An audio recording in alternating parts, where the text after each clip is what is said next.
की कथा पूज्य पिताजी अपनी कथाओं में सुनाया करते हैं। एक सेठ जी थे, बड़े लोभी, 1 रुपया खर्च नहीं करते थे।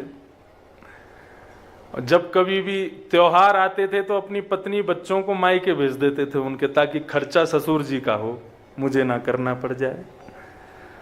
और तो और जब बच्चों की छुट्टियां होती तो भी बच्चों को ही पता था कि अब क्या आ रही है, दीपावली आ रही है, तो पिताजी नाना जी के यहाँ जाना होगा। बोले हाँ बेटा, और तो वहीं तो जाना है, खर्चा उन्हीं का ही होगा, पटाखे वटाखे हम तो लाएंगे नहीं। होली आ रही है, पिताजी नाना जी के यहाँ जाना। बोले हाँ बेटा वहीं जाओ। ऐसी स्थिति उनके, इतने लोभी। उनका एक मुनीम था, पैसे की कोई कमी नहीं, लेकिन खर्चा 1 रुपया नहीं करते थे। उनका एक मुनीम था जो उनका पूरा लेखा जोखा रखता था, और महीने में कितना खर्चा हुआ वो बताता था। वो बोल देता था कि इस महीने में 1500 रुपये खर्च हो गए।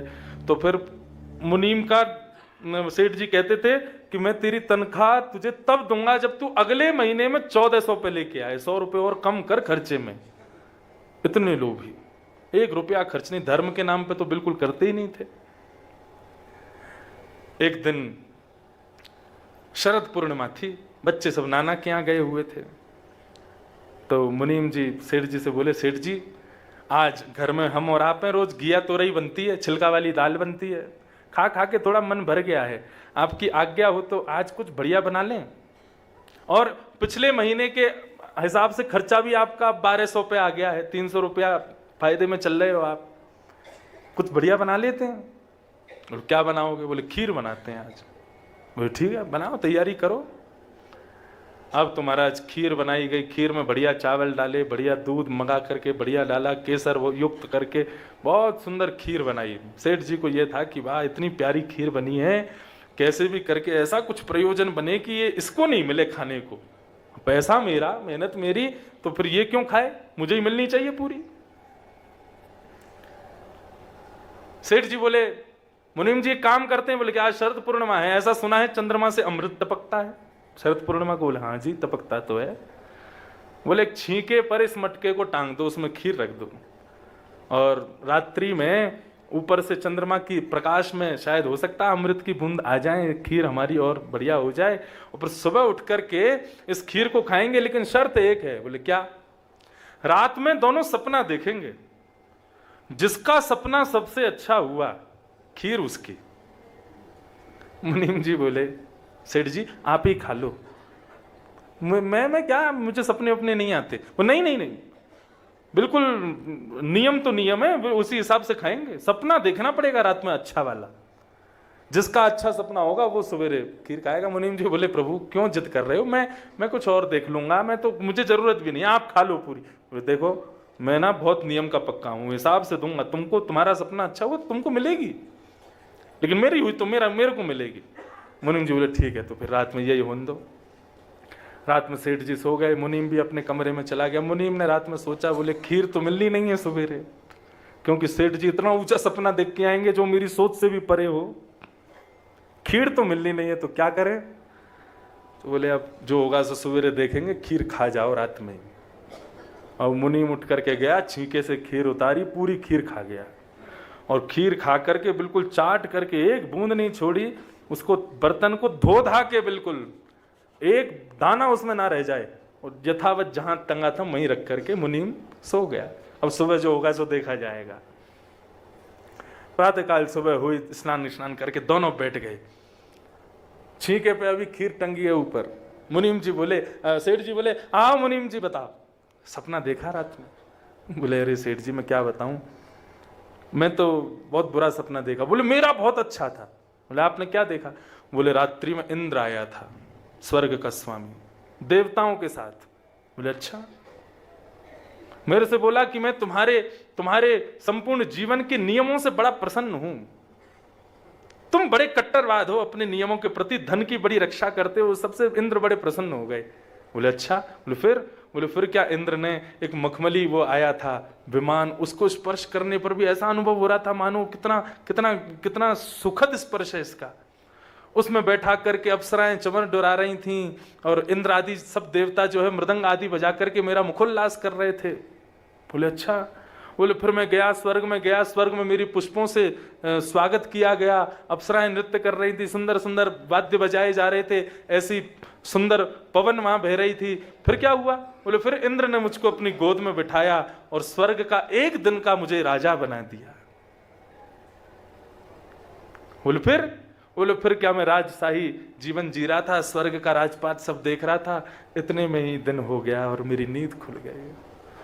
मुनीम जी बोले महाराज इससे बड़ा सपना कोई हो सकता है? आपका बहुत सुंदर सपना है। सेठ जी बोले मुनीम तुम सुनाओ, तुमने क्या देखा? बोले मेरा सपना बहुत बुरा था भगवान, पूछो ही मत। बोले नहीं नहीं बताना तो तुमको पड़ेगा, क्या देखा जल्दी बताओ। मुनीम जी बोले मेरी रात में सपने में यमराज आए थे। अच्छा, गदा लेके आए थे? बोले और साथ में उनके 2 पार्षद भी आए थे, बड़े काले काले कुरूप, मेरे को देख करके बड़े गिड़गिड़ा रहे थे। बोले फिर क्या हुआ? बोले फिर क्या, यमराज ने मेरे पास आकर के बोला उठो, मैं उठ करके बैठ गया। बोले कमरे से बाहर आओ, मैं कमरे से बाहर आ गया। कमरे से बाहर ला करके मुझसे बोले छीके से पात्र उतारो। मैंने कहा नहीं नहीं, इसमें खीर है, रात में अमृत उसमें बोलेगा। तो उनके पार्षदों ने पकड़ लिया, बोले कि तुझे अभी नरक में ढकेल देंगे हम, उतार इसको नीचे। बोले मैंने उसको नीचे उतार लिया। बोले फिर यमराज गदा दिखाने लगा, बोले इसको खा। सेठ जी बोले फिर? बोले मैंने बहुत मना किया कि नहीं मैं नहीं खा सकता, अभी इसमें अमृत की बूंद गिरने वाली है, सुबह सेठ जी का सपना सुनेंगे फिर उसके बाद खाएंगे। यमराज ने मुझ में 2 गदा मारी, बोले खा नहीं तो तुझे जान से मार दूंगा। मैंने वो खीर खाई। बोले फिर क्या हुआ? बोले बची हुई चाट जा। मैं चाट गया। बोले फिर क्या हुआ? बोले फिर और गदा दिखाई, बोले इसको धो दे। बोले मैंने धो दी, मांज दी। फिर क्या हुआ? बोले इसको टांग दे छीके पे। मैंने टांग दी वहीं पे। बोले फिर क्या हुआ? बोले जाके सो जा, उठना नहीं सुबह तक। मैं जाकर के सो गया। सेठ जी बोले सच में ये हुआ था? बोले हाँ यही हुआ था। सेठ जी बोले जल्दी छीके से उतारो इसको। ऊपर से उतार करके देखा तो वो बिल्कुल मजी हुई धरी थी। बोले सच में हुआ था ऐसा? बोले हाँ। तुमने मुझे क्यों नहीं उठाया? बोले आप तो स्वर्ग में बैठे थे भगवान, आप स्वर्ग का राज भोग रहे थे, मैं कैसे उठाता आपको? ये है संग्रह वृत्ति लोभ। लोभ पाप को जन्म देता है।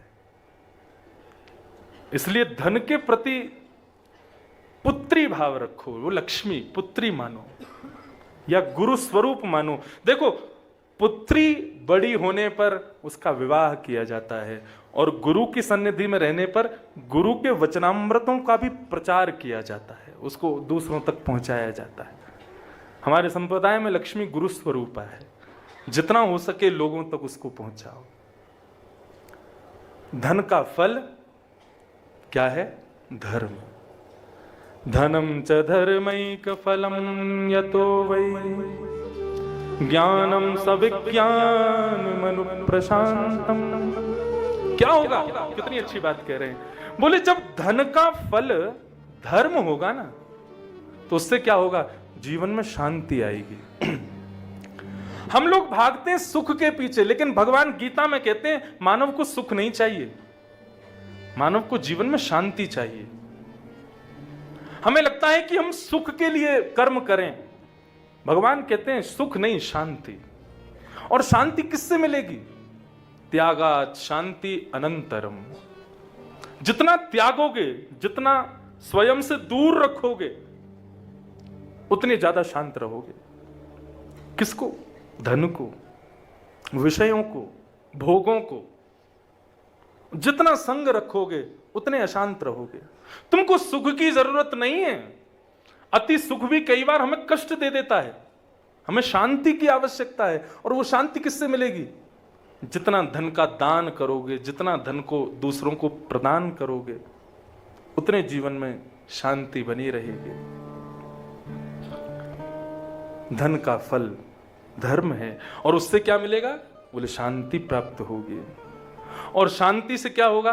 बोले तुम सदा सर्वदा के लिए प्रसन्न रहोगे, प्रसन्न हो जाओगे, भगवत प्रेमी